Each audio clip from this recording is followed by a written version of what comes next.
We got it's 2 o'clock. Let's just check 15 in the meeting so far.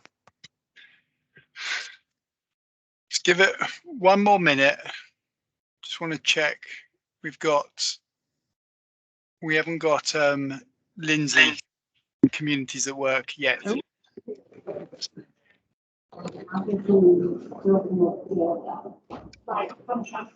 Ah, here she is.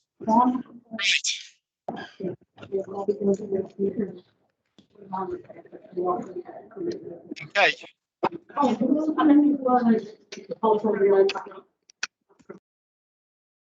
Right. I've just muted everybody because there's a lot of background noise. So what I suggest is it's 1 minute past 2 that we start. I'm always pleased to see the speakers in the sessions, and I can see both Lindsay and Jan, and I know others are joining later. So I'll commence and I'll introduce this meeting. So this is a new EN Connect Employment and Skills and Communities Forum for 2022, and a happy new year to everybody. And the future meetings should all be in your diary. It's following the standard format, which is in 3 parts.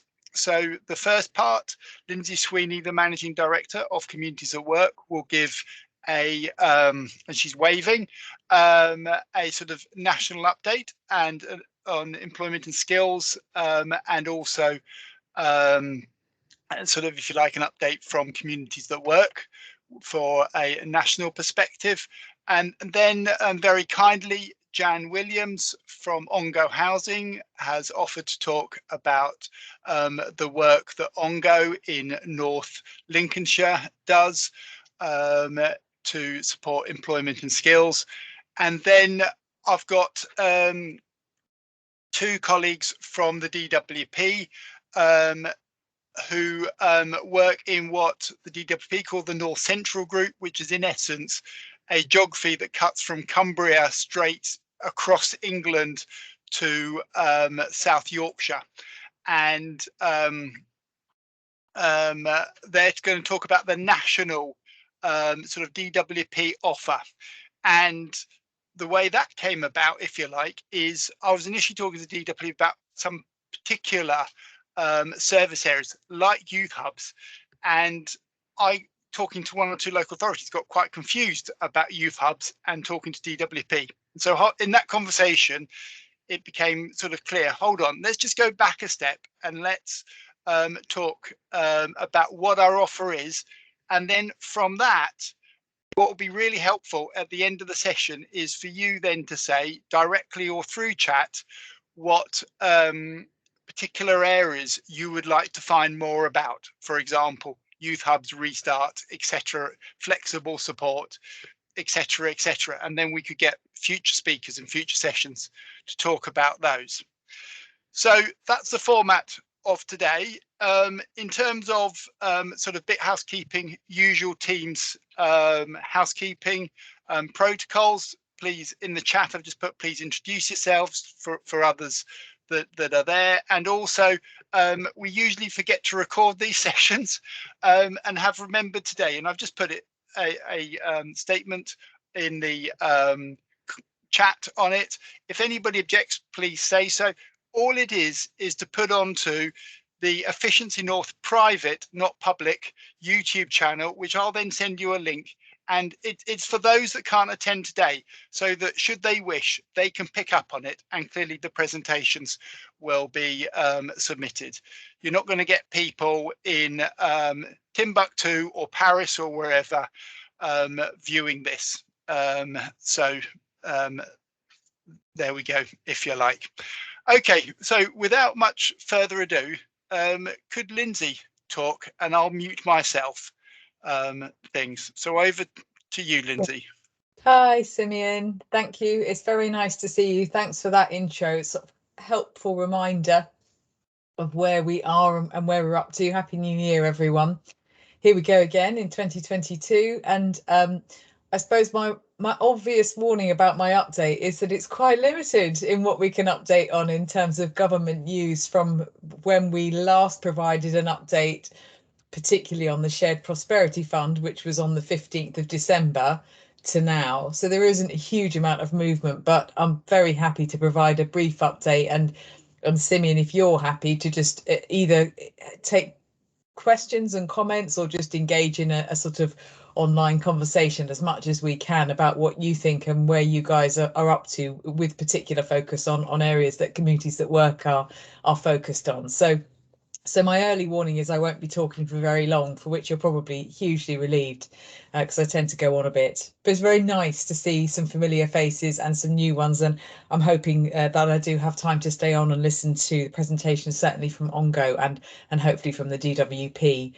On that, and in brief, DWP relationships really matter, and JCP in particular relationships really matter in terms of operational partnerships in housing and employment, but they can be very devilish to actually sort out in reality, and partnership managers in JCP vary, as we all do as colleagues in housing, and relationships are really important to get right. So one of our long held lobbying and position pieces with colleagues in the DWP has been to find ways to work together between JCP and housing where we share customers. Obviously, it's not always the same, but often it is. So I'm really pleased that Simeon's put that on the agenda, and I hope I can stay for some of that. So my quick plug and reminder is that we are the custodians of a network called the Shared Prosperity Fund Housing Network. And this has met 4 times now. We run it in partnership with the Kickstart Housing Network, that was a collection of contacts from Clarion Futures and Communities that Work members. So that's where we started with the membership back in summer last year, but it's open to all parts of the social housing sector. And it aims to share information and updates as well as we can on all aspects of levelling up, and where it specifically relates to the UK SPF and how that relates to housing and how we can engage in that. So my plug is that if you didn't join the meeting on the 15th of December, I'm happy to send you that information. A lot of it still stands in terms of what we're waiting on, and some of the discussions in government between DLUC and Treasury and where all that's going. But also the next meeting is on the 1st of February, and I will put in the chat box a link to that meeting on Zoom. So you're very welcome to register for that. And depending on when the Levelling Up white paper is published, we will be providing an update on what we know about that. And as part of that, what we understand more of in relation to the UK Shared Prosperity Fund. So look out for the SPF Housing Network and the invite to join that meeting. I'll drop it in the chat box. The only sort of news, I suppose, that's the only things that are really happening is that the timing is as we expected in January. So after many delays to the Levelling Up white paper, which we knew about by Christmas, the schedule appears to have stayed on track in this first week back in government and Parliament. Number 10 sets its schedule about 2 weeks in advance, and it expects that to get blown off course, or elements of it to get blown off course, by events and by media events, but not all of it gets blown off course. So you will have seen that Gove has announced that building safety measures and sort of reacted to what challenging developers and the cladding scandal, etc. this week. That was all on plan. And what we think, therefore, is that this is clearing the way for the Levelling Up white paper to publish. And really, the bookies are taking bets on that being week commencing the 17th or the 24th of January, or the outside odds are on the 31st of January, which is a Monday, so still January, albeit right on the tip for when the government will publish the Levelling Up white paper. It will be fronted by Michael Gove, but it's been written predominantly with a team of advisors led by Neil O'Brien, the Minister for Levelling Up. But actually, it's very heavily involved all the ministers in DLUX, Kemi Badenoch on the local authority Levelling Up front, and a more junior minister who was looking at the role of the voluntary community sector in levelling up. So they're all in there, plus number 10's levelling up unit, which is led by Andy Haldane, who is totally separate to DLUC. There's a lot of quite senior appointments and people jostling around levelling up. We hear that the document will be about 100 pages long. I don't know whether that includes appendices and items, but it'll be long enough to read. And it's the issue pre-Christmas with the Levelling Up white paper was how vast and all-encompassing it was getting. And that was about the ambition of Michael Gove to sort of have everything beyond the role of Prime Minister. So apart from that, what can he have? And he's looking at reform of local government, local funding, social policy across the regions and nations of the UK, the union and the preservation and protection of that, on and on it goes. And the fear of the Levelling Up white paper is that it was just becoming completely unmanageable. So in the last few weeks, we expect that some of those arguments have sort of filtered it down a little bit. And we also, as you may have heard and seen a little bit in the papers, and there's the usual tension between the Treasury and government departments on what a government department may wish to achieve. So its policy ambitions, looking very much at the manifesto on which the government was elected, and the Treasury looking at the balance sheet at the moment, and the already unprecedented, eye-watering sums which have been spent in the last 2 years on COVID, and how to balance those two issues out. So Michael Gove and Rishi Sunak have been disagreeing about the level of ambition that the Levelling Up white paper can contain, and disagreeing about not existing funds which have been committed to it, but how other funds might be corralled into it. So that's Gove kind of grabbing for power and funding in other, not exactly in other government departments, but in other sort of crossover realms and areas. Plus, he's asking for new money, which the Treasury don't want to give him. So there's a lot of that going on, but, the white paper must be almost ink dry on it, and they'll be arguing over the last few pages and probably the introduction, the headlines for the Levelling Up white paper. So we expect it in 2 or 3 or by the 31st of January. It's worth remembering that the Levelling Up white paper is very broad, and that the UK SPF is only part of that. And way back in spring of last year, we heard the Treasury talk about the UK SPF framework. So that is really where, and that we think still exists as separate to the Levelling Up white paper. So whilst the Levelling Up white paper will certainly contain information on UK SPF and the ambition of the new social fund for the UK, it won't necessarily release the framework document at the same time. That may come separately and later. It could come in summer, in fact, so it may not be hard on the heels of the white paper, because we expect there to be a period of consultation on elements of the Levelling Up white paper. So those two things are very much together, but also have their own identities. And in terms of bidding and getting the housing sector ready to respond to UK SPF as an opportunity, we expect a lot more of that detail to fall later, to fall into the framework document. They may rename the document, but essentially, the nuts and bolts, the rules and regulations, and the structure in which UK SPF will exist. So we'll get the opportunity, I hope, it's not certain, the opportunity to consult formally on aspects of the Levelling Up white paper. That will be welcome, and Communities at Work will certainly be working through the SPF housing network to corral our responses, and we lobby ourselves for our members. We'll be sharing those positions, and we're developing those now from January to June, the real sort of lobbying life of the SPF. But also we are expecting there to be a period of time from the publication of the Levelling Up white paper to summer, where the SPF framework may land. It could even go to early autumn, but I doubt it. But what are deadlines but to be missed if you're in government? Really, it's just gone on and on and on since the initial announcements of the UK SPF were made. So I wouldn't put it as out of the bounds of reason. So they are two separate events, and we're really expecting both of those, the white paper to inform heavily the UK SPF. And we are working on, I'll share again in the chat box, a piece of work that we're now extending into, which is our call and our vision for the role of social housing in UK SPF. So what can we do in partnership with government around shared goals, around shared social drivers, and what we wish to achieve for us through the lens of housing and employment.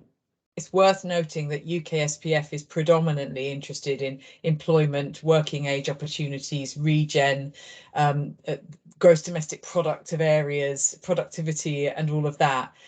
So that is a different focus to some of the older parts of European social funding, which may have included children and young people, retired people. That's not to say they're not in there, but the predominant focus of UK SPF is on prosperity, on creating and generating prosperity. And therefore that is seen through productivity, work, earnings, regional GDP, etc. So we're in the right place for it, for lobbying on the role of housing and employment, and we're shaping up and deepening our messages about the opportunity that Michael Gove and his department have to work with social housing as a sector, as a key partner in any area, who are able to reach tenants, residents, wider communities that typically they have struggled to reach through other mainstream programmes, and for whom they can co-invest and partner with. Unlike many other parts of either the commercial or charitable employment services sectors. So we are refining those messages. We'll be sharing all of that with our members. We'll give a sneak of that at the next meeting on the 1st of February, and I hope you can join that. So that is pretty much all I can say about the dates of the Levelling Up white paper, when we expect it, and the UK SPF and how that sits within the Levelling Up white paper. You may have heard about the potential reorganisation of local government around levelling up, which is one of Michael Gove's old passions. It's expected that LEPs, the local enterprise partnerships, will rename or reshape or disappear in one way, shape or form. So they are not expected to have a lead role in UK SPF. Mayoralties are, and more mayors are expected. So that may be town level mayors or district level mayors. There's been talk of districts collapsing into a much flatter local authority structure, etc., etc. The Levelling Up white paper will describe some of these ambitions a little bit more, but it's not known whether they will abolish LEPs, whether they will kind of want that headline, but essentially they will be reconfigured, and they won't be described as LEPs, is my strong guess, anymore. So the LEPs kind of lost that argument, really, and used to be a creature from MHCLG. So I just don't think they've survived the rebranding into DLUC and the future vision of Michael Gove. So I thought I'd mention that. Okay, so that's where we are on all of that. In addition, for us, in terms of our news, our newsletter is coming out every other Friday now. We've changed it from a Monday to a Friday. Anyone can subscribe to that, so please feel free to do that. That will come out this Friday. It will list some key events that you're welcome to join. Some particular events that are for communities that work members only, and all of that is sort of listed and shared. You can have a look. In terms of our policy drivers, in addition to UK SPF, it's sort of all bound up in it, really, but we're looking at work to reduce the widening disadvantage gaps, which are clearly being experienced now even from the last general election from December 19 to now. There is a sort of worryingly widening gap between advantage and disadvantage. Job numbers are not the problem at the moment, but accessing jobs and being in a position where you've got the skills and confidence and ability to take a job is and remains a problem. And we want to do more to show the ability of social housing to do that, to work with perhaps more marginalised, perhaps longer term unemployed, or just more complex people that need some different types of support and assistance to maintain and sustain work. So that's an area, and we're looking at building on some work with our parliamentarians from the All-Party Parliamentary Group last year, and in partnership with the Northern Housing Consortium. We're looking at an event in April around good green jobs. So, you know, everyone, of course, is looking at the role of decarbonisation, net zero targets, what that means, of course, for housing and for all our homes, but also what that means in terms of new workforces, new opportunities, new challenges in skills and labour market development. So we're going to build on that this year, and we continue to hold the flag for the importance of basic skills and access to support, literacy, numeracy and digital as basic skills for the functioning of any person, household and community. So all of those remain major issues, and we look with interest to see how the Chancellor's announced adult numeracy programme, which he put into the autumn statement, how that will roll out, and which partners will be involved in the, it's called Multiply, how that Multiply will be actually operational in areas. How will our tenants and residents access that? I was sad not to see literacy and digital skills included in there, but the government did actually take the point that basic skills matter to adults who are entering the workplace or trying to re-enter the workplace. And it was a start. And it's going to use UK SPF money. So a portion of UKS funds is going into that programme. So it's very closely aligned to the social policy goals that are coming. Right, that's probably more than enough from there. So we are looking out as quickly and as fast as you are for the Levelling Up white paper. We're expecting the SPF framework to be mentioned in there, but to be separate from it. And we'll be keenly working, and we are lobbying on that now, and have been for a few months with government. All that work continues for us.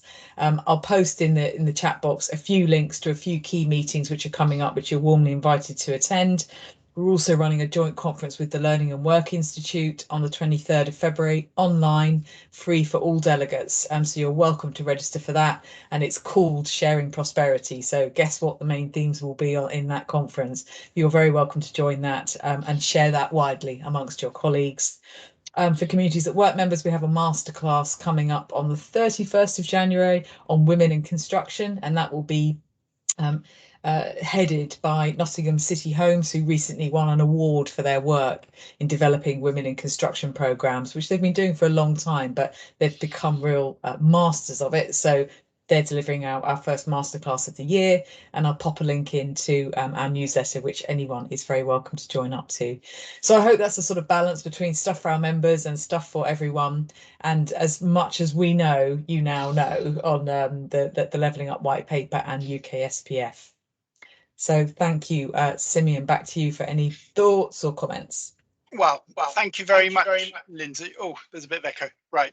Thank you very much, Lindsay. Really appreciative as ever. And the bi-monthly sort of national perspective update. Clearly, we're at the behest of Whitehall departments, and when they publish things, there's always, as always, particularly in the current administration, lots of news going on. And clearly, in a sort of more sadder tone, the pandemic is ongoing and has clearly affected a lot of people. And that has to be a priority. So yes, there will be the white paper, there will be levelling up, and I think there's a bit of bated breath to what extent or where it will focus. Can I just deviate from the agenda really quickly and very slightly? And I know Louise Wilson is on the call, who's the business development manager at Tyne Housing, and do a little plug for the business development manager post that's just been advertised yesterday. So if I share, I'll show you the brochure if I can get it. I always have a problem sharing. Can you see that brochure? So Louise, do you want to come on and talk about it very quickly? Yeah, thanks, Simeon. Sorry, I'm struggling with my camera, which is off. To be honest, it's probably a blessing that the camera is off for everybody. Yeah, thanks for the plug. In the Northeast, we've been working together since about October, November in 2020 to start exploring the idea of developing a collaboration around employment and employability, bringing together registered providers and housing providers. And after a year and a bit of hard work, we finally got an agreement that we will develop a collaboration of 13 housing providers, and we'll be launching a new partnership. And as part of that, we have all contributed financially to create this new business development post, which will be responsible for taking forward the partnership and leading its work in the North East region. And obviously part of that, sorry, that was my phone going there. Obviously part of that will be to linking into some of the national and wider regional developments that are happening as well. So the post's there, it's on Tyne Housing Association's website. Tyne's leading the recruitment on behalf of the partnership, but that doesn't mean that we're lead partner. And the closing date is 31st of January. So it's a fantastic job opportunity for somebody. So please do share far and wide. And Simeon, I think you are going to circulate links after the meeting. Yeah, I'll send the links. Sorry, I was just checking if I was on mic or not. Thank you. So yeah, okay, that's marvelous. I'll unshare. Thank you, Louise. And I think, you know, clearly the collaboration of 13 social landlords in the North East region have been putting in a huge amount of work from chief executive level downwards to develop this partnership, to commission a feasibility sort of piece of research, and now evolving into this business development manager to go forwards and lead that partnership. So, you know, there's an ask for all of us, if possible, to promote it. And certainly there's a number of partner landlords in the North East also on this call, and they will be actively promoting it as well. Okay, if I can go to the third item on the agenda, I won't keep showing the agenda with sharing screen and so forth. Jan Williams from Ongo Housing is going to talk about the work that Ongo do in terms of employment and skills. So Jan, over to you, and assume you're sharing your own slides and things like that. I will certainly try and do that now. Thank you. Thank you. Okay.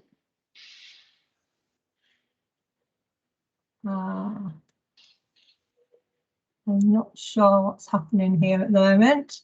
Right, there we go. There we go. You see them. You might need to go to slideshow. Yeah. Yeah. That's from help. Yeah. All right. The screen's a little large, so I'll just do it to size. There we go. Okay. Right. And just swap display settings.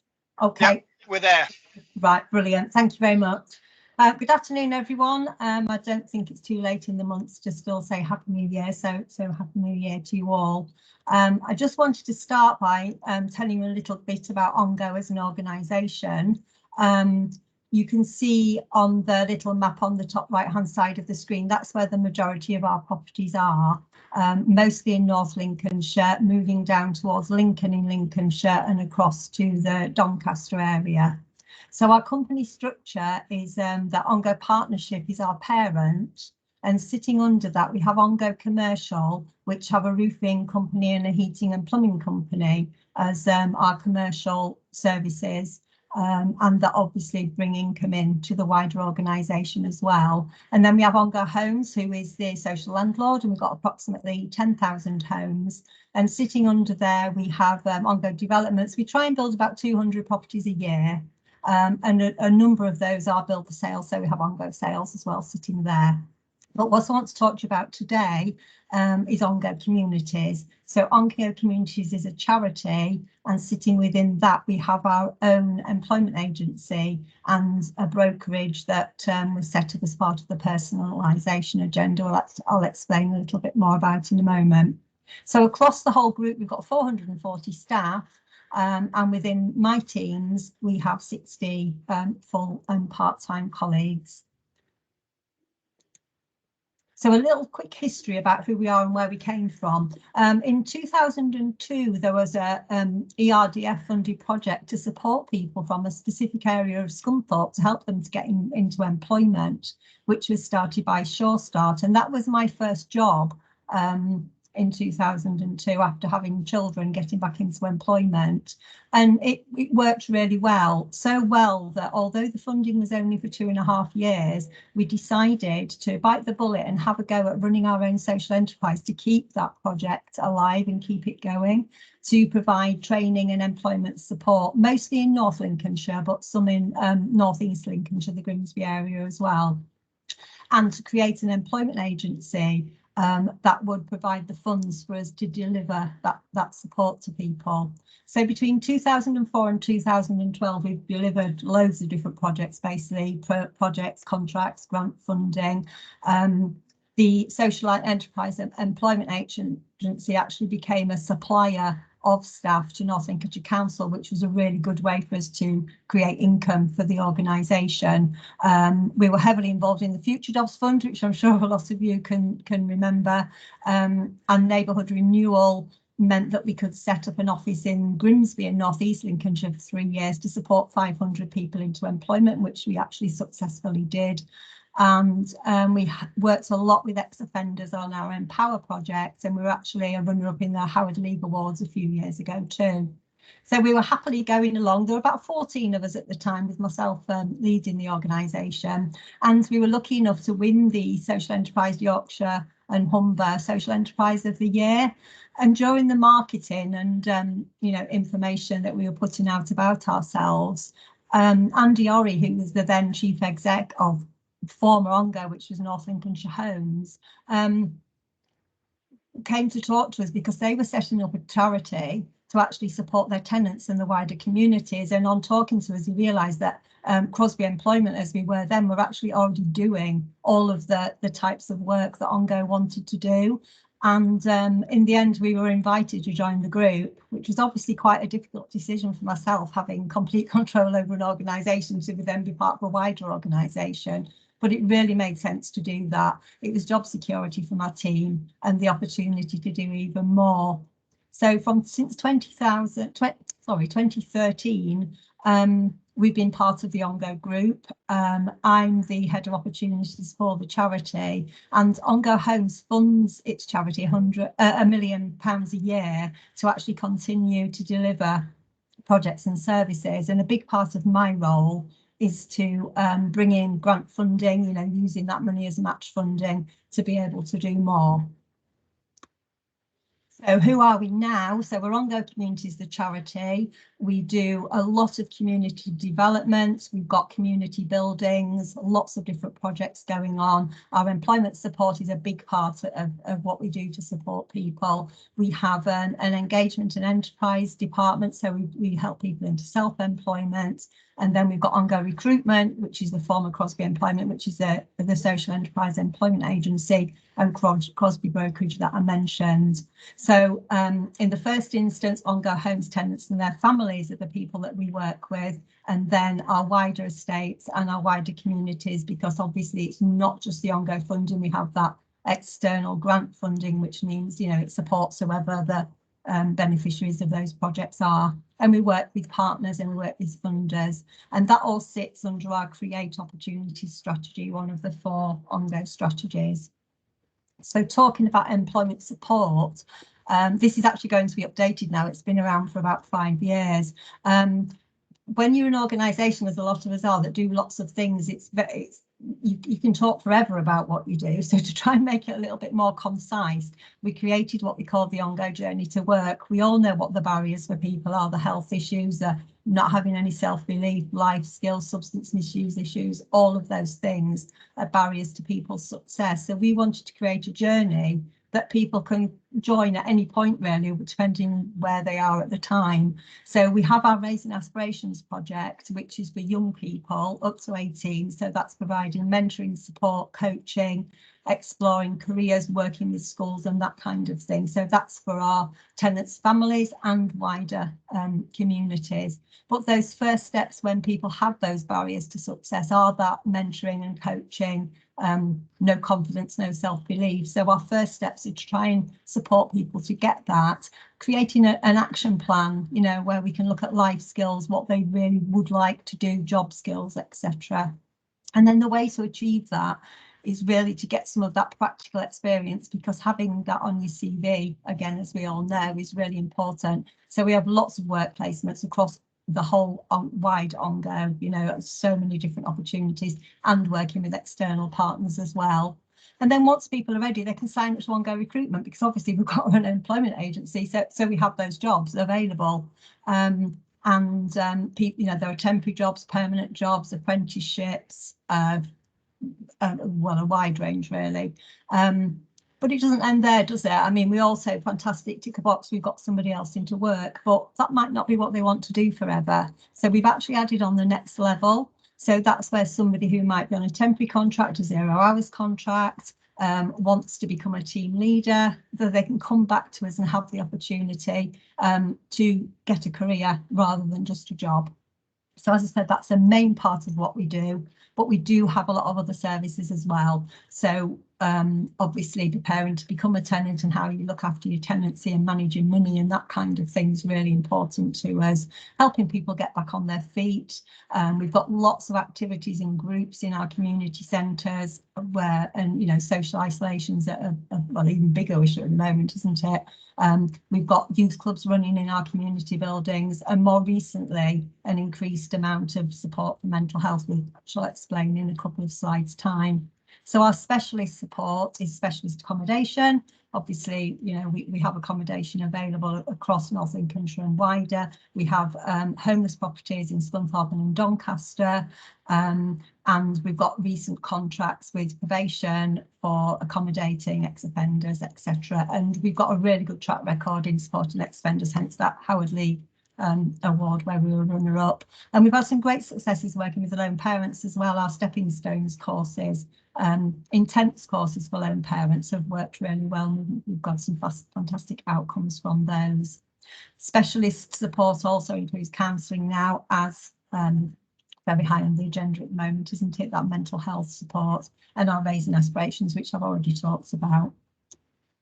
So where does our money come from? Well, as I said, we get £1 million a year from Ongo Homes, and we try and maximise the opportunities that we actually get from that. This financial year that we're in a moment is actually a record year for grant income. We brought in 700,000, which we're really proud of. Obviously, as you can see from our list, a lot of that is European funding, so we're very keen to look at what's happening with the UK Shared Prosperity Fund as we move forward. Most of the projects that we do are around employment support and that counselling and coaching that supports people close to the job market. We've had 140 Kickstart placements that we're still working on at the moment. And I mentioned the Next Level project that was ESIF funded, that came to an end, but we're using a part of our £1 million to continue to support people in work. And what the most recent is our Reconnect project, which is UK CRF funding, you know, the short-term programmes that are available. So that's about re-engaging people in our communities post-COVID. So we've got employment support in there, we've got lots of activities, getting people out of their houses, and then we've got that coaching and counselling as part of that as well. So just some of the highlights, really. I think, like many of you, you can talk for hours about all of the things you do, but I'm trying to be as concise as I can and just mention a few, really. One thing that we're really proud of is the regeneration of the Westfield estate. Some of you may remember, I think it's 5 years ago now, there was a programme by Channel 4 called Skint that highlighted the Westfield estate in an extremely negative light and actually showed it in a worse light than it truly was. But it really kick-started the regeneration of the estate. So we Ongo put £9 million into, we knocked down the old Priestlink, we knocked down the pub, and built 50 new homes and a fantastic new centre called the Ark. Which you can just see on the bottom left photo there, along a parade of shops that we rebuilt. Inside the Ark, we have a cafe, we have a post office, we have loads of activities going on, 2 sessions of youth club a night, loads of volunteering opportunities for people, self-employment. We've got a room that's set up for actually people to actually use if they want to set up their own business, so the space is there for them. And a year ago, we were successful in the Safer Streets funding. We got 650,000. That was Home Office funding that came through the Police and Crime Commissioner's Office. So we were able to, you can see the blue door on the top right, they're warrior doors. They're really strong and really tough, and they do stop people getting into our communal properties who shouldn't be going in there. So that's really helped to reduce cuckooing on the estate. We've had lots of fencing built. There were bikes riding up and down, cars riding up and down the grass area. So we put chicanes in to slow them down. At least, you know, we can't always stop the bikes getting through. And then we had a fund where local residents could come along and get safety equipment for their home as well. So that was a fantastic project, really short term, but we managed to spend all the money by the end of March, which was a real great success. I've already mentioned the Raising Aspirations programme, massively important that we mentor young people. Our target is 100 a year as part of our strategy, and some fantastic results with young people getting them into apprenticeships, which is great. And the employment support team, I've talked about their development into the ongoing talk counselling services and that mental health support, so we can actually, as Lindsay was saying, you know, those people are really furthest from the labour market, they need a lot more support, so we're actually able to offer that initial support and then move people through. And part of that is really that volunteering and work placements. We've, oh, sorry, there's a typing mistake in there. Growing and learning, we have allotments, that the centre picture is our allotment, and we have lots of people volunteering on the allotments, and we grow the fruit and vegetables, and then we actually take them to the Ark, and they're actually cooked in the cafe and given to the people who have been involved in cooking them. And of course the volunteers can take stuff home as well, so that works really well. And we also have a bike project where people can go along and volunteer, do up a bike, and then once people get into employment, they've got a bike to get to work on. I've talked about ongoing recruitment quite a bit already, but it essentially it is an employment agency, but it's a social enterprise, so its profits go back in to Ongo. It has local authority contracts, so we do the appropriate adult contract in Grimsby custody suite, and we've just started a proud care recruitment contract with the local authority. Obviously there's a real shortage of people to work in care at the minute, so it's encouraging and doing that basic training with people to get them working in that area.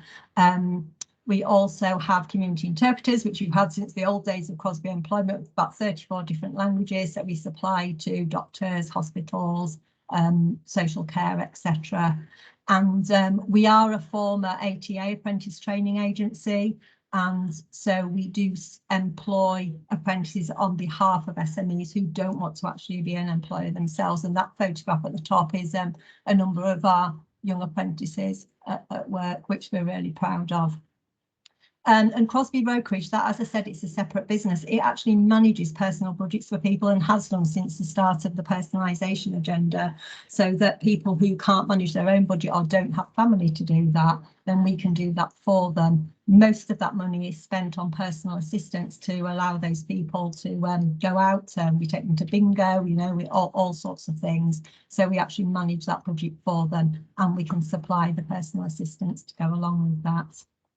And then something else that we love doing every year, we give away £10,000 to small local groups and charities, etc. So everybody clamours to be on the panel to make the decisions on that. It's a really positive thing to do. And we're about to put that out again this year. So we usually do it sort of February time and then give the money out in April. Okay. So just to show you some of the outcomes, obviously all of these projects and things that we do, over the last 3 years, over 2,500 people have accessed our Ongo journey, and we've got 688 into sustained employment, so that's at least 3 months employment. We've got those work placements, 700 people doing mental health, getting mental health support or counselling, in-work support, and young people accessing the mentoring, and 102 new apprenticeships. And also through the pandemic, when we couldn't do a lot of the activities that we normally do, we moved to making safe and well calls to our vulnerable and older tenants and customers. We made nearly 40,000 calls last year, and we turned the part of the Ark, as you can see in the photos, into a food parcel packing area. And you can see John there in his van. Actually, we had some of our team and some of the plumbing and the roofing teams actually using their vans to actually take out those food parcels. So we're very proud of that work that we did too. So our social return, we do a calculation from the HAT calculator each year, and you can see, I mean, obviously it's gone up because the amount of income we've achieved has gone up, but I think that £15.33 last year is also partly because of that extra work we did, you know, and the calculation you can do on those food parcels and that the safe and well calls, etc. So I just hope this will work. It is only 6 minutes long, and rather than me tell you about the outcomes for our people, I thought it was better if they tell you themselves. So this is a home done video, so it's, you know, that we actually created ourselves, but as I say, it's just 6 minutes long. So if I can get it to work, hopefully you'll be able to watch John's story. Can you just let me know, Simeon, if you can hear it, please? Yes. Great, thank you. Hi everybody, I just wanted to highlight to you the tremendous work that has been done by so many different professionals, both externally and within Ongo, to support my client John. John heard about us from a friend last year and visited Ongo House, and a member of their reception team told him all about our employment support team and how to get there. I remember when I first walked in, I was nervous because I don't like crowded places anyway, but then everyone made me feel at home and welcome. My first meeting here was with Sarah Jane, which was a counsellor, and she helped to reassure me. John came to us for some help with his mental health. Our Ongo Talk project offers support from specialised counsellors, psychotherapists and life coaches. He had several counselling sessions with us, enabling him to build his confidence up to be able to move forward to the BBO project. Since this period and throughout lockdown, John has continued to engage with our BBO project. BBO helps people 18 plus who are looking for training and qualification and employment opportunities. In September, John started a business management degree at the UCNL and was granted funding for a laptop for this, and so far doing very well. I have been supporting John through the Spark project to help him set up his own landscaping business. Spark is funded to help address health and disability, including mental health as a barrier to employment. By delivering this project, we can help to address worklessness and deprivation and enable people to consider a different route to employment and support them in becoming more informed about the opportunities of self-employment. We are planning to get John involved in the Safer Streets project to improve safety and security in the Westcliff area. The long-term aim is for John to sustain self-employment and give others the opportunity of volunteer placements with himself, with the aim to engage with and motivate others who have walked his path. During this time, a successful referral was made to NACRO Supported Living, where John was helped into supported housing under the care of Michelle Beasley. Hi, I'm John Cavell, Growing and Learning Manager for Ongo. I will be talking to John about coming and join us on the Growing and Learning project on the Ongo allotment and growing lots of different fruits and vegetables, some of which go into the Art Cafe, some go to customers, some go to tenants, and of course John can take some himself. It's a great project. We promote good mood gardening, and within it I boost self-esteem and confidence, and everybody works outside or in the polytunnel that you see at the moment behind me with all the tomatoes growing, and it's a wonderful project, and I'm sure you'll get lots out of it. Since living in supported housing, John has now been accepted for an Ongo property, his first property since he became homeless and had a breakdown. Grace has worked in partnership with employment support and John to make his tenancy more sustainable. We've looked at risk factors. What we did was carpet the property through the Lettings Incentive Scheme to make it a forever home for John. Due to John's limited income, both Fran Rhodes and John Cavell both very kindly offered to help him move home, despite their very busy schedules. Big thank you to John and Fran.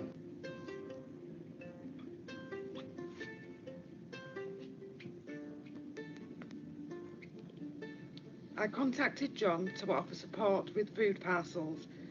This is parcel number 9286.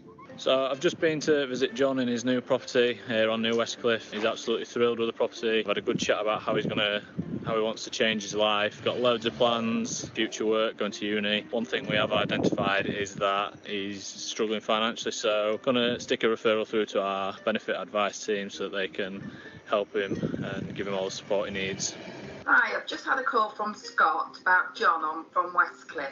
He's wanting to put a referral through for benefits advice team, which is putting it through to help him have a benefit check and to see if we can help him apply for any other monies available. Once we identify that, we'll help him apply. And also if he needs any other support with anything, I'll put a referral through to a support officer. In the space of a year, John has been given some outstanding support from all the different departments within OnGo. You know, it's amazing to see how well it is achieved on his journey and the support that has been given, especially during, you know, the pandemic, and knowing that we was all working differently from home. But as one OnGo, we pulled together and we made this man's dream come true. So I'd just like to take you back to John, who will now explain a little bit about how he feels since moving into his OnGo property. Over a year ago, I was suicidal, homeless, living between friends' sofas, my family sofas, Central Park. My life was not in the best place it could have been. I was just, I was broken. I was vastly broken. But then, with everyone's help from OnGo and the counselling team, my mind's 100 times better than it was. 100 times better than it was. No longer suicidal at all. I'm happy to be alive. And that is weird to say. I didn't think that was ever going to happen again. I got my life back on track. Started my own business to help people who suffer from mental health issues. Started uni, which is very nervous and very, very scary right now. But I'm looking forward to it. Finally got a place I can actually call home that is not in supported living anymore. So I'm just absolutely over the moon with the help everyone's given me. It's been a breath of fresh air.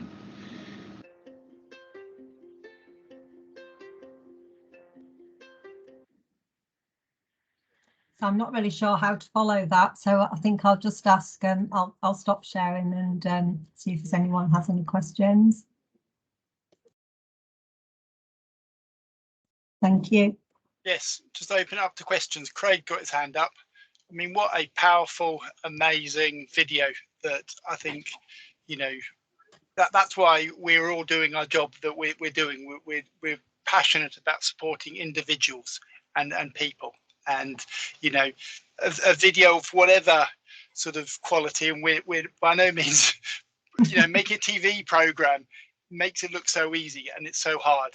It just demonstrates the story, and that is so powerful, and you can see all of the recognition coming through in the comments. So fantastic, and you know, well done, John. Yeah, and John's fine. John's done loads of work on the allotment. He's signed up through our procurement process, and he's now has been getting small jobs, and he did do that work on the Safer Streets project, helping people set up cameras in their homes and that kind of thing. So he's still okay. Yeah, great. Craig.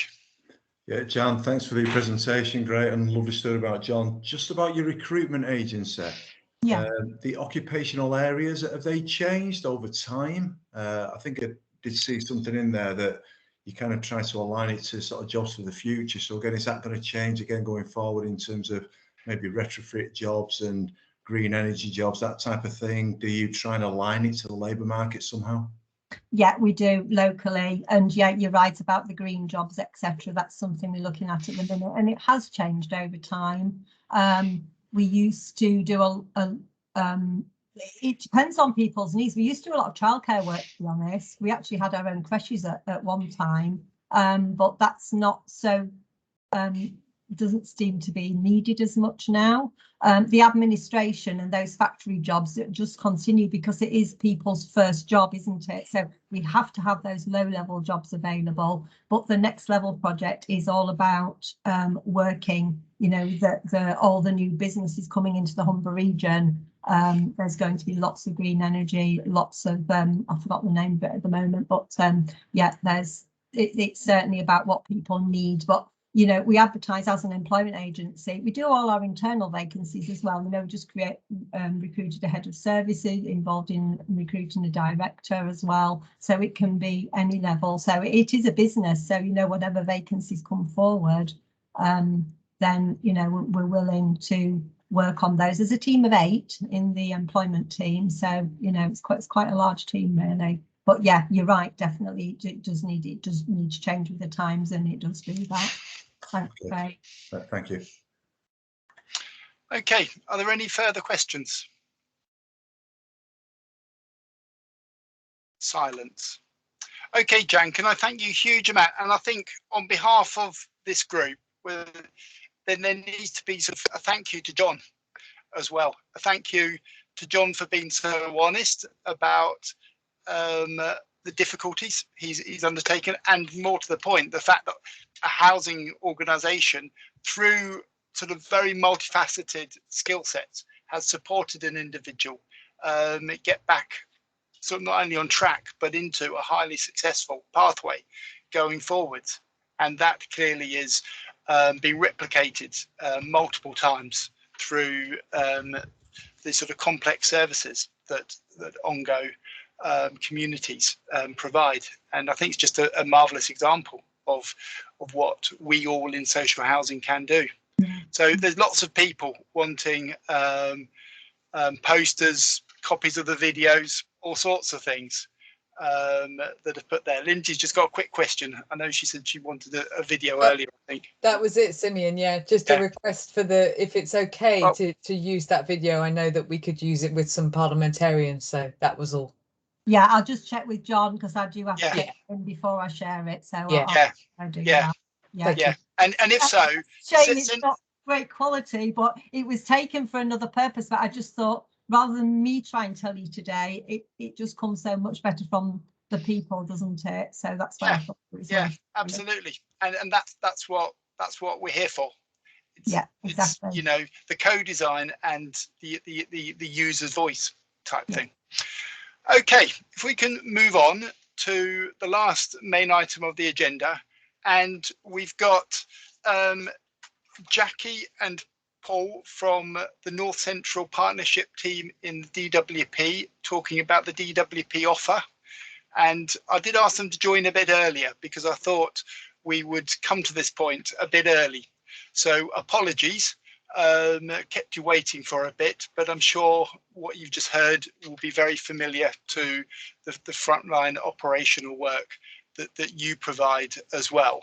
So Jackie, are you going to take the lead or Paul? I will do. Thank you so much, and good afternoon everyone. And I am so glad that I joined early because I absolutely love seeing videos like that. It really does give me goosebumps because, as you said, this is what we do. This is, you know, all the sometimes the pain that we go through, them end results are what drives everything forward. So that's fantastic. Thank you, Jan, for sharing that. So yeah, today I'm here with my colleague Paul, and we're going to talk about, in general terms, the job centre offer. Well, I thought before we do, I kind of just would like to explain how we're set up. So North Central is not what would you think when you look on a map of the country. So North Central covers West Yorkshire, South Yorkshire, Cumbria and Lancashire, of course. And we're also here today representing the North East.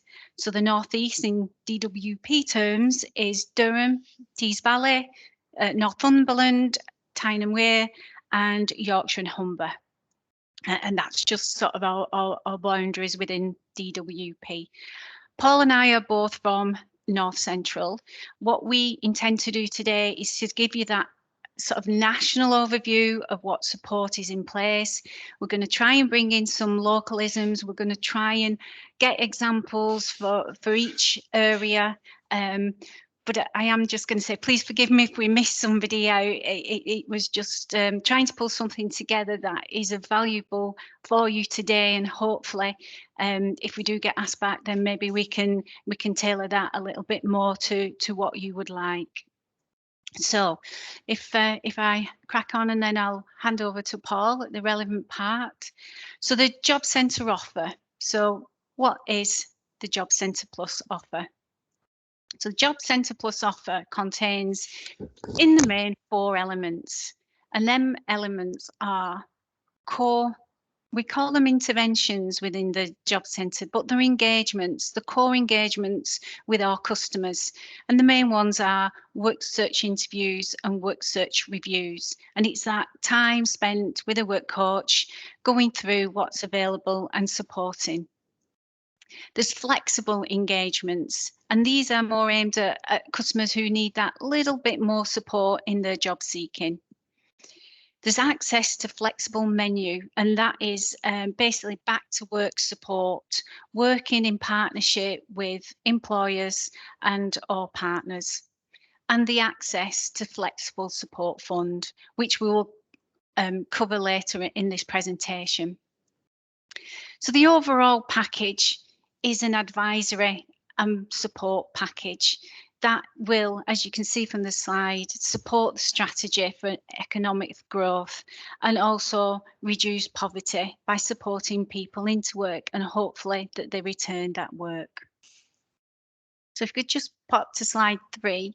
So this presentation, I mentioned 4 elements. Paul and I are really going to cover that flexible menu of back support work and also the flexible support fund, and we'll do it from a national and a local level. So the DWP have many initiatives that are supporting particular customer groups. As you can see from the slide, and I'll just pick a few out, we have care leavers, ex-offenders, young people, homelessness, BAME, refugees, service leaders, and older workers. And the DWP have invested pretty heavily really in supporting our customers. At the moment, we've doubled the number of our dedicated work coaches to 26,000 nationally. We've opened 190 new temporary job centres that support services across the country where most needed. And in response to the pandemic, we launched Get Britain Back into Work. So this is a national package that really built on and bolstered on the existing support offered under the Job Centre offer. So these national packages have been developed and they've been rolled out as an additional support to people who found themselves suddenly unemployed or didn't know where to turn, wanted to use new skills to move into different sectors. We've also, with our districts, we've invested a lot of time to build a picture of about a local labour market and the community.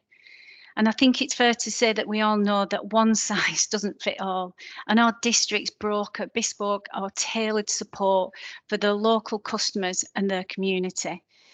So we do this by using evidence based on our customer characteristics, local employers, partners, labour market trends, and then we work with them local employers and partners to build solutions for key community priorities. So these local packages is what my colleague Paul will talk about. Each of our districts, whether it's North Central or the North East, will have a number of local strategies as a result of the district variation in our customer base and our labour market conditions. So I first want to touch on the national support.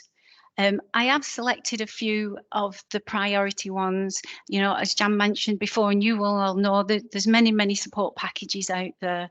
So I just wanted to just roughly run through these support packages as priorities. So you can see there, we've got the DWP Youth Offer, and this has been developed to combat youth unemployment and to ensure that our young people have the skills that they need to look for and find and keep in employment. The offer it's a wraparound support programme, if you like, and it helps young people between 16 and 24 years old to access work-related provision. And normally the youth offer includes the youth employment program. It's a pretty structured 13-week program that focuses the individual on work-related provision. We have youth hubs, which I'm not going to cover here because my colleague's going to cover that in the local support of this presentation. And then we also put into place something called a Youth Employability Coach, or a YAC. I'm not going to say anything about the DWP and its acronyms, but these YACs are here to support the young people with complex needs and barriers and to move them into employment. The other one I'd like to touch on is Restart. So Restart is part of the Plan for Jobs, and the scheme provides regular, tailored one-to-one support with claimants who have a range of barriers into work. And what Restart does is allow our work coaches, claimants, and our providers who we're working with to work together to develop that customer's employability skills that eventually, hopefully, will move them closer to the employment market and then into work. So JETS, JETS to me is it feels like it should be a boy band, but it's not. JETS stands for Job Entry Target Support. Again, it's something that was launched under Plan for Jobs, and this one is aimed at customers who've recently become unemployed, and it really is to try and prevent them to become long-term unemployed. It's very much light touch support with the employability skills, and it's tailored to their individual needs. So for instance, it could be support if they want to consider pivoting to a different sector, CV writing if it's a long time since they've been out of work, interviewing skills, support them to build confidence in self-serve around work search that's centred around the labour market within their community, and also to understand working in a COVID or post-COVID environment. Mentoring circles. The mentoring circles have been around for some time, and mentoring circles are a fantastic opportunity. It builds young people's employability skills through facilitating interactions with local employers and partners. Its aim is to increase, and I know Jan mentioned this before on her session, the confidence and motivation, and also to help them with that job search skills. Everything is to move people closer to employment. But this, with the mentoring circles, for me, I think this definitely raises aspirations, and it really fosters that can-do approach and attitude for our customers. And I think also, because we get the local employers and partners involved, it's a fantastic opportunity for them to inspire the young people in their community. And finally, I've put in there the Work and Health programme. You may be familiar with this because it was launched some time ago, back I think in November 2017. And at the time, possibly our flagship in terms of the people that this programme is aimed at. This programme is it's contract employment support. It works, it harnesses expert advice. We want experts from private, from public or the voluntary sectors, and we work with them to target support for these customers. And the customers that we work with on this programme are in the main three types. It's for our disabled and health journey customers. It's for our long-term unemployment people. So in terms of long-term, we're looking at people whose potential reached 24 months, and we're still not any close to finding them some employment. And then there's other groups that just need that extra tailored support, such as our ex-offenders, young people leaving the care system, or those with alcohol or drug dependency. So as I mentioned before, for me, these are the priority national packages that we've got, and there are only a few. But what I am going to do now is hand over to my colleague, Paul, and Paul will take you through some more localised support. Thanks, Jackie, and good afternoon, everybody. Yeah, as Jackie was saying, we've a range of localized support, and what I wanted to do was just cover some of the things that have been happening, I think, across not just our north central area, but across sort of the wider northeast as well, which takes in perhaps some of the areas that some of you guys are based in as well. So the first thing that I wanted to talk about was Jackie mentioned about our youth offer, and as part of the youth offer, we have set up a number of youth hubs. Sorry.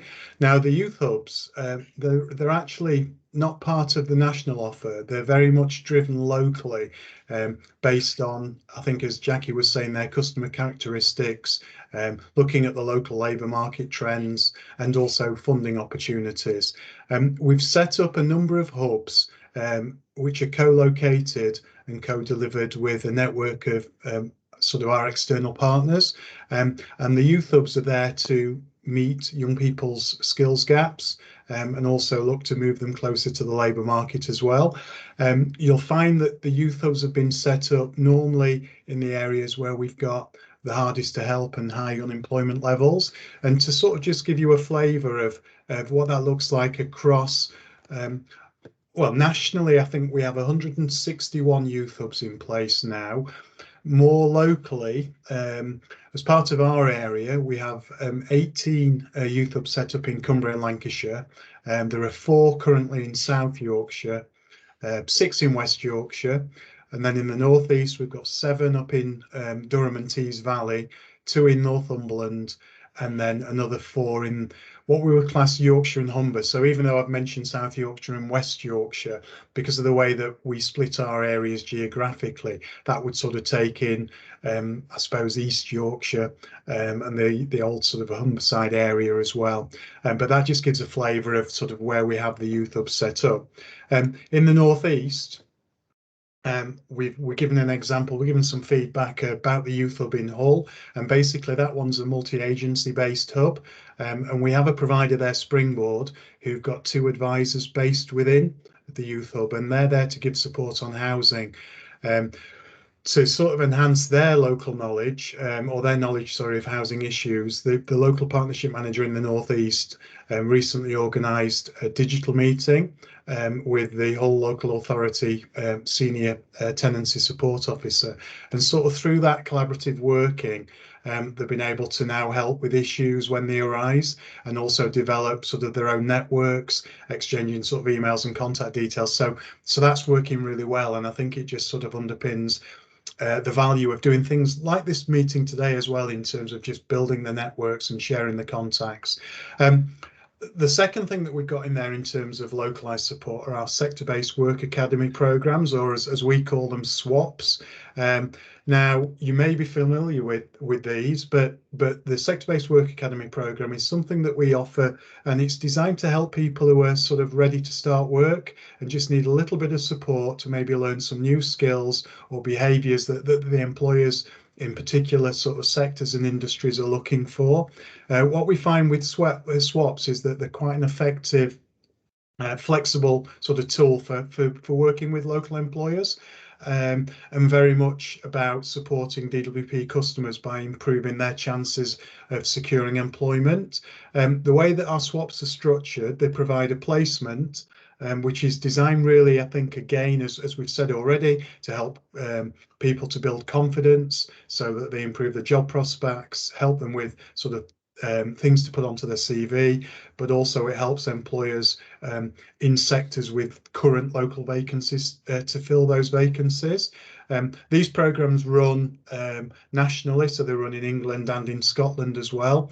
And the structure of our SWAPs are that in total, it'll offer a placement which will last for up to 6 weeks, and it offers our customers training and work experience, as I've said already, in particular sort of industries or areas of work, and I'll sort of share a couple of examples in a moment of where we've made that work.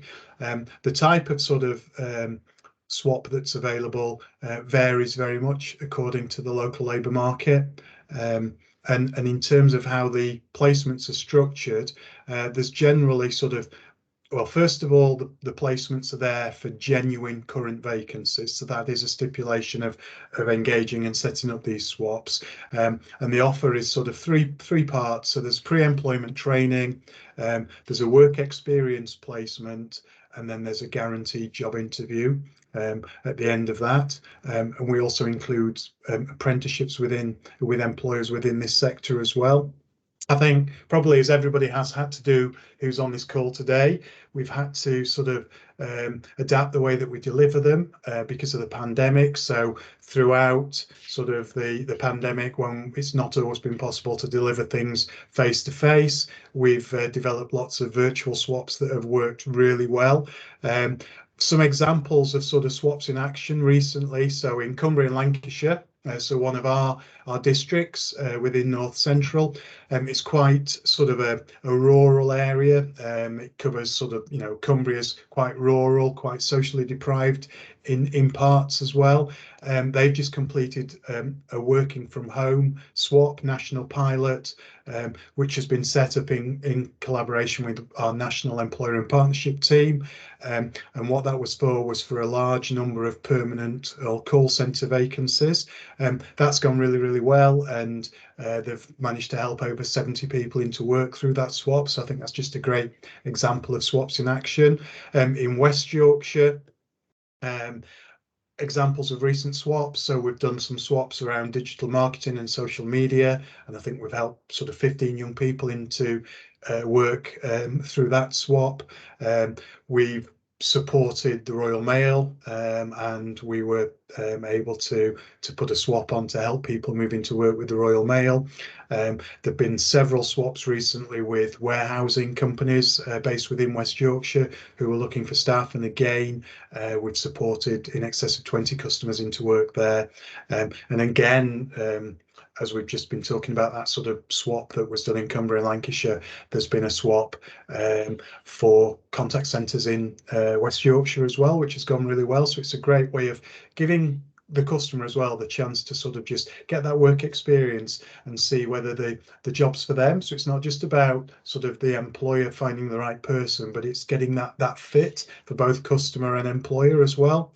And then sort of, again, because it's our patch, South Yorkshire. So in South Yorkshire, I thought I'd talk more about what they've got planned. So just to give you a flavour of swap activity that's going to be happening throughout this month within the Sheffield area, they've got several swaps that are beginning over the next couple of weeks, and they're in various sectors which have been driven by the local labour market. So they include hospitality, they're doing something specific to welding, some construction, security, contact centres, and again some digital skills swaps. And then over in Doncaster, we've got some rail swaps and also some general cleaning swaps as well. So I think it just demonstrates the wide variety of that offer and how we make it work and tailor it to what's around in the local areas. And obviously, you know, the same would apply across the North East and with our colleagues in the North East as well. I think the third thing that we wanted to pick out in terms of localised support was the Flexible Support Fund. So Flexible Support Fund is a budget that each of our districts have, and they manage their own budget. And basically it's service led, and it's designed to supplement our mainstream offer and our mainstream services. It's very much about being able to tailor support to the needs of individuals. So, you know, in practice and in action, it might be, recently we've helped some customers to obtain computer equipment to help them with their job support, job search. It might be helping people with travel costs when they first start work. It's used for a variety of reasons. The sort of the rationale or the reasons behind it are very much tailored to the individual, and it's down to sort of discussion between the work coach and that individual to determine, you know, what's suitable for them and what's available. And then the other side of flexible support is that we also have sort of grant support as well. And I think Jan in the previous presentation talked a little bit about Dwp Grants. I could see that information came up. I just wanted to give an example of how, again, we use it in action. So we've got an example of an organisation who are based out in West Yorkshire, our Wakefield cluster. Basically, a community interest company that works with ex-offenders in Wakefield, providing sort of complex needs support, and that covers areas such as housing, substance misuse, crisis management, helps them manage their universal credit claims, mindfulness support, and also access to other specialist support. So they deliver their provision their provision is delivered by staff who have lived experience, and they aim to support 180 people over a 12-month period, with the intent of preventing reoffending, addressing complex needs, and moving customers sort of closer to the labour market. I think one sort of unique aspect of the offer that they have is that they also provide temporary housing accommodation. They have a house for up to 6 people, which is available for ex-offenders following release, and it's designed there to help them with their reintegration into the community and also their journey back into employment. This facility is something that some of the participants on the provision have accessed. I think the good thing as well is that we've built good relationships, strong relationships with the organisation as well, and we've got a close working relationship with them, and they also work closely with the Prison and Probation Service. I think across West Yorkshire, what that means is that we're able to refer suitable customers that will really benefit from that support. We've got a network of social justice work coaches as well, so I won't spend too long talking about that today, but we do have some of our work coaches who specialise in particular areas, so that we can make sure that they're up to date with what's available and what support's there, but also they're best placed to help their customers when the needs arise. So I'd just end by saying, really, with Flexible Support Fund, I think the two elements are, there's the local support that's driven from the conversations between work coach and customer, and then there's the grant angle that's available there as well. So that's a little bit on localised support. So over to you again, Jackie. Thanks, Paul. And I am conscious of time, so I won't spend too much time just going through this, but I thought it would be quite good to show you some of our new sort of specialist roles, if you like. So the advanced customer teams, they're up and they support our customers that are at real serious risk of harm and who need our immediate help.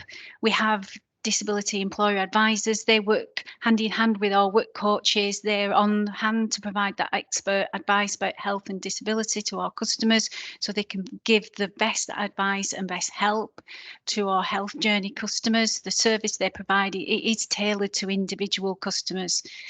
Our prison work coaches support across government action to reduce reoffending by improving employment outcomes, and they provide employment and training support at induction and throughout sentence. And I do hope we get to be asked back, because there's a real good piece of work at the moment regarding violent reduction units, and a couple of our districts are taking part in a pilot on that. And then the Armed Forces Champion. This is a new role, probably less than 12 months up and running throughout the DWP, and this is due to something called the Armed Forces Covenant, and I'm not sure if anybody knows about that, and please forgive me if you do, but the covenant is basically a contract, and it's a contract between the government, the armed forces, and it's to make sure that anybody who's served, their families are not disadvantaged and they are looked after. For DWP then, we brought in Armed Forces Champion in every district across the country, and we ensure that we really bolstered that commitment by supporting them veterans and their families.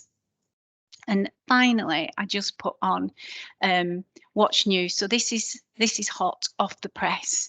I'm sure the slides are going to be shared with you.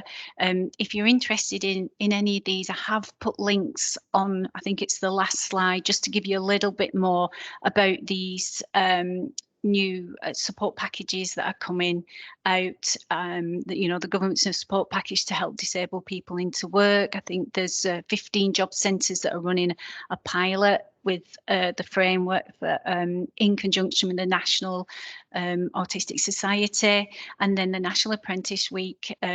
The theme week is Build for the Future. So rather than rush through it, I will leave you to click on the link at the end on the slides so you can read some more. So everything we give you today is everything that the Job Centre offer covers in general, but we can't do any of this without them strategic partnerships, working with our providers, our stakeholders, our anybody, you know, we've listened today, anybody, we just can't make it happen. So I just popped on there some email addresses. So one is for the North Central and one is for North East. And rather than give you a long list of your district's partnership managers, employment managers, I thought it'd be good if you can come to us if you're interested in dealing with your district partnership managers, if you want to know who they are, what they're up to. If you contact us, we will then do a personal introduction to make sure that you're in contact with the right person. So them email addresses are very, very important. And then the last slide, like I said, they are just links of things that we've talked about. I've also popped on there, if you're interested, there's a link to GovUK and it tells you the location of all the 190 temporary job centres. So a whirlwind run through, and I'm sorry if I started speeding up right at the end. I know I've run over time, but I don't know, Simeon, if there is any time for questions. Absolutely. Yeah, we've got a couple of minutes. Not that I can answer any. Are there any questions from anybody?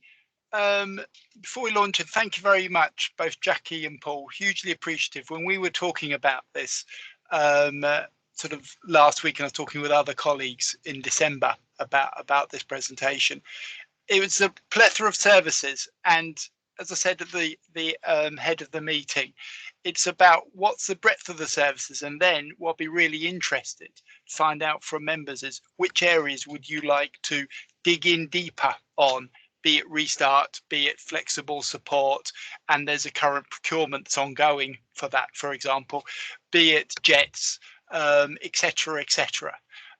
So I'd welcome some feedback from people for future sessions, and then clearly I can talk with Jackie or Paul about appropriate people in regionally, nationally, or highly locally type thing.